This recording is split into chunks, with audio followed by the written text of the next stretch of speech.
What's going on, guys? My name is Brandon. Welcome to Audio Addiction, where you can find latest album reviews. You can find our band interviews and you can find live coverage of the concerts that we get. I've been posting a ton of content, whether it be interviews, live sets, and I've been definitely trying to do a lot more album reviews as of recently. But they take a lot more time than typical. So whatever I can get out, I try to get out. But I might have a fix for you guys, so keep your eyes peeled for content on that very soon. But tonight, we're going to be talking about Counterparts' newest record, Nothing Left to Love. Looking for a sense of loss, picking me apart like birds of prey.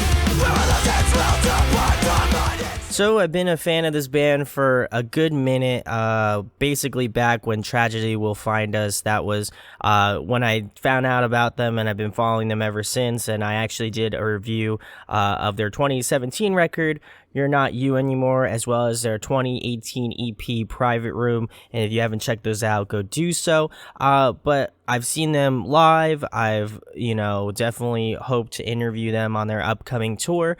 But they have just been a band that I feel like that has just kind of definitely just been doing super well over these past couple years that I've been able to, watch their growth as a band. So I was excited to go into this record kind of blind. I didn't really listen to any of the songs, and I really kind of wanted to go from a different perspective than I typically would.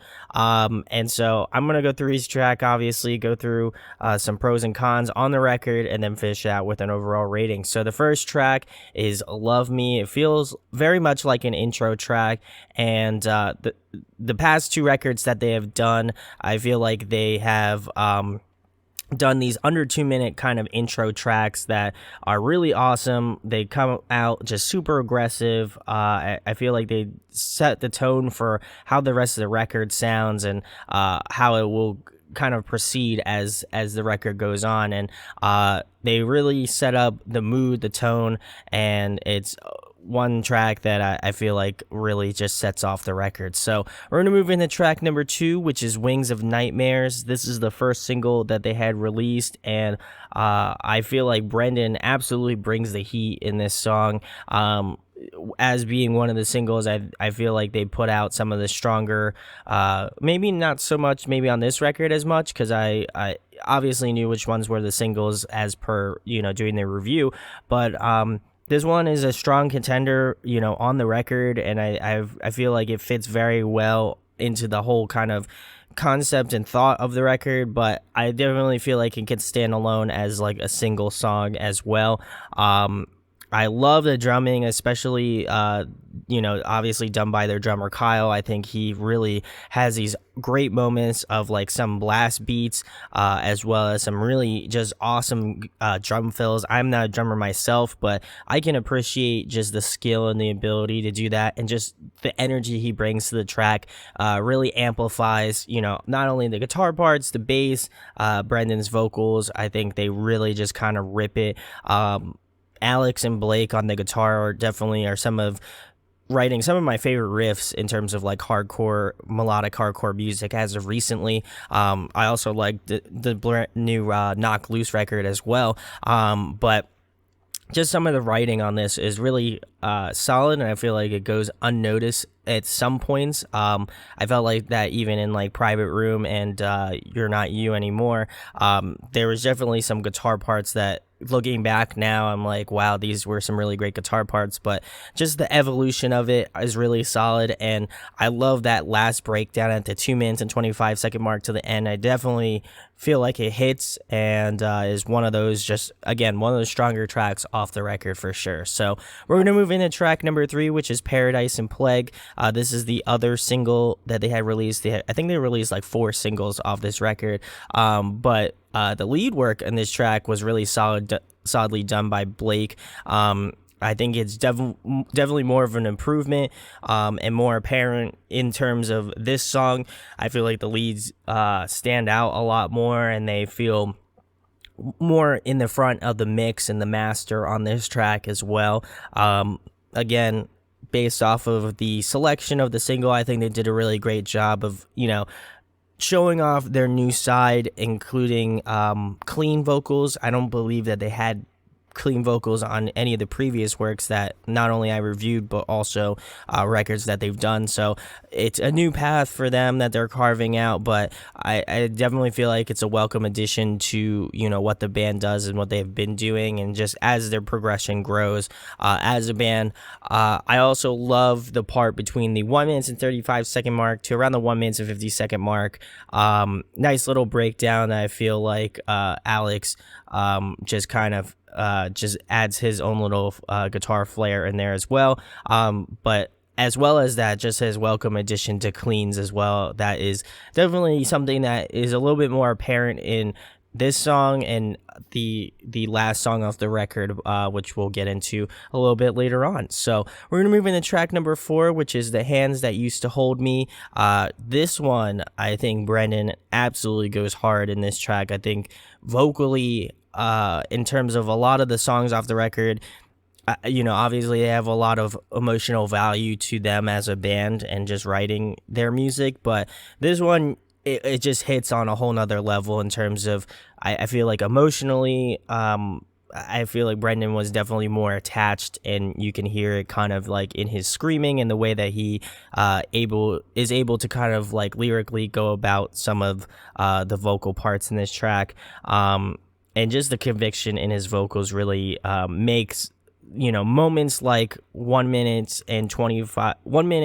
to the 1 minute and 25-second mark, and the 1 minute and the 2 minutes and 30-second mark to the end really just hit that much harder. Those are moments that I feel like just have that much more like gusto to it. It has a little bit more punch to it, and the words just have a little bit more meaning or hold a little bit more meaning.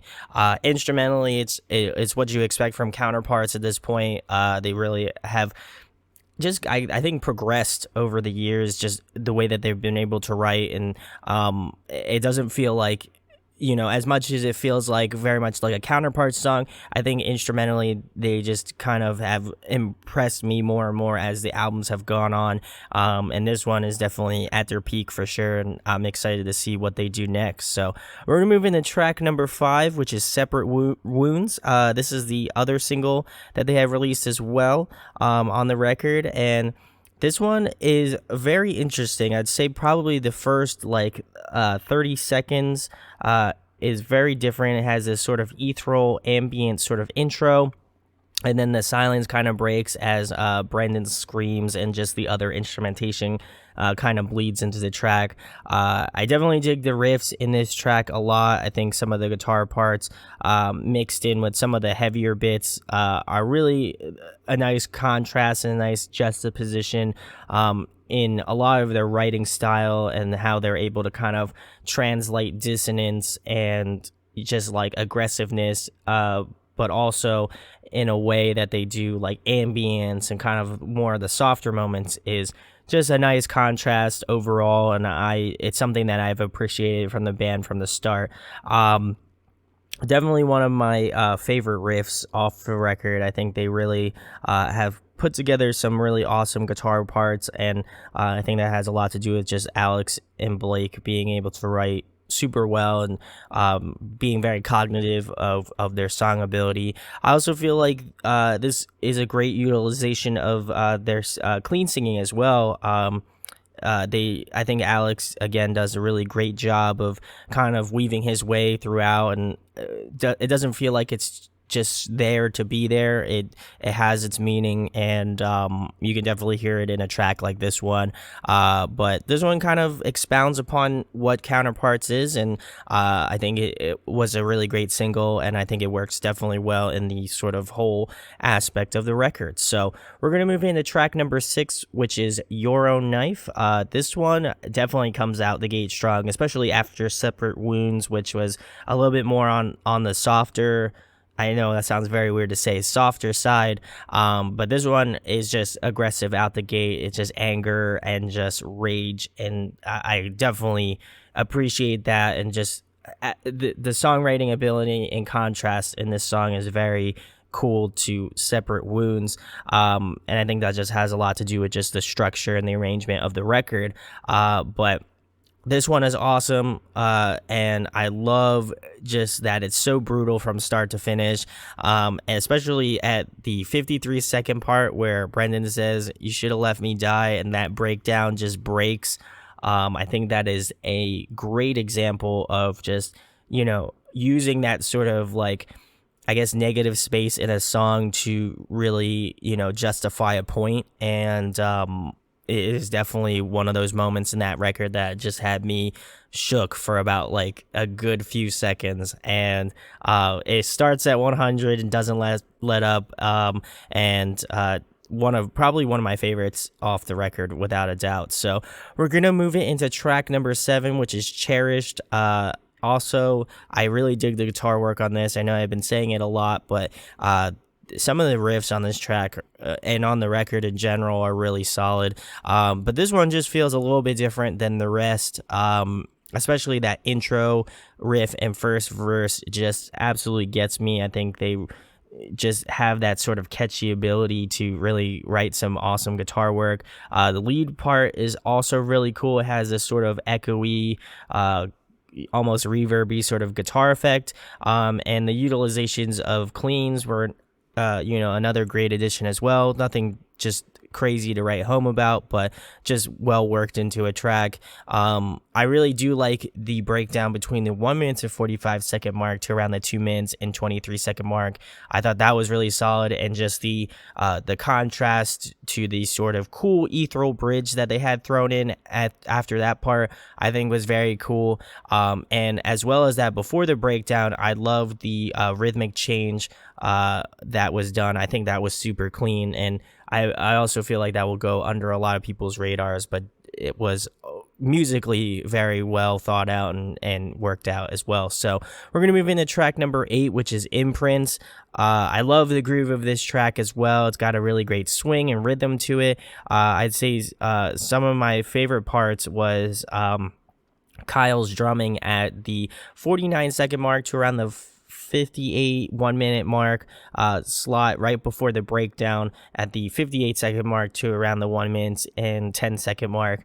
That was absolutely filthy. I had to actually rewind the track and listen to that part again because it was so awesome, and I loved it. Again, I'm not a drummer, but just the way that he was able to kind of incorporate that in so smoothly, awesome work.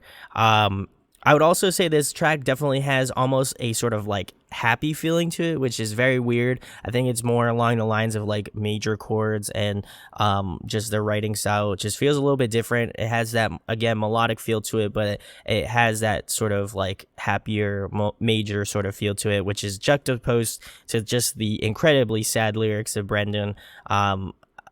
But it's just such a dichotomy that I think it really works with what they're doing. But instrumentally, I feel like this is a completely underrated track, and you should go give this one a listen. So we're gonna move into track number 9, which is Ocean of Another. Sorry, I messed that up a little bit, but my favorite part of this track as well is at the 1 minute and 35-second mark to around the 2 minute mark. That two-step part is fantastic. I'd love to see that part live. I feel like the venue would explode with just pitters, which is awesome. I love just the rhythmic section of it. I think it just really, breaks down the track, but also just makes it really unique, and the way that they transition into the next portion of the song really works out well, which actually leads into a really sick breakdown. The bridge is very different in this track. I think it definitely took me by surprise upon first listen.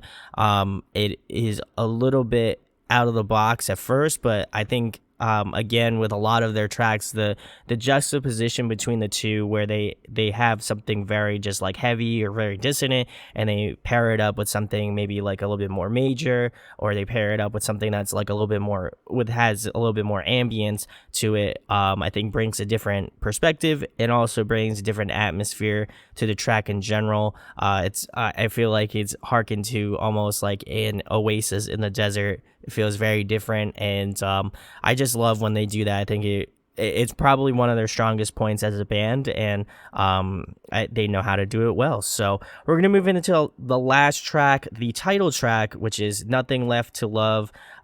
This is their longest track, and it could be very well be their longest track as a band. I know a lot of their songs kind of ride between the under like 3 minutes and 30 seconds or like under sort of mark, and this one is very different. Like, I would say probably the black sheep of the record. It is just that kind of I wouldn't even say strange, because I do really like this song a lot. But I feel like for fans that know what Counterparts is, this might take a back seat for a lot of you. But I like the creative liberties they took on this track. It's very different from the rest. It has primarily cleans. Brendan does sub screaming, but it's not at the focal point, and I think it's awesome. I've always loved the way that they've been able to incorporate like a lot of melodic elements into not only You're Not You Anymore in Private Room, and maybe even previous works than that, Tragedy Will Find Us, but I think over the years that they've been able to incorporate it more and more so as the records have gone on, and this one feels like definitely the peak of what they're doing melodically. And again, it was so different from what was on the rest of the record, that I think a lot of people may not like that for that reason. But I think it's got some really nice clean vocals. The instrumentation feels very like atmospheric, ethereal. Any of those sorts of adjectives will definitely describe this song. But overall, definitely one to keep an eye out for. So some pros and cons. One of the biggest pros is I feel like if you like Counterparts, this is very much up their alley, with any of their, I'd say, most current work within the past handful of years. They've really kept a really great trajectory, and I think instrumentally, I think they've kept it very interesting as a band. In some regards to that, it's heavy, it's energetic, it's a fun record, and I thought the cleans were definitely a nice aspect to the band that I feel like they've incorporated very well. It doesn't feel forced, and I think the transition of some of the songs, especially the last song, Nothing Left to Love, really worked out well, and I would be curious to see how they kind of progress, knowing that there will be sort of clean vocals in the records to precede it. But the one big con that I have is that they kind of keep to a similar formula. A lot of a lot of the records that they have done, not to say, I'm expecting them to just go off the wall and do something super experimental. But, they do definitely keep to kind of the similar styling, a similar feel as previous works. But I think it's good to have those sorts of bands that kind of keep the same sort of rhythm. And I think a lot of their fans want them to kind of, continue on in that sort of direction. So, again, nothing out of the norm for them, typically on this record. I'd say probably the only track that I feel like is out of the ordinary is the last one. But overall, my rating for Nothing Left to Love, I'm giving it a 9.5 out of 10.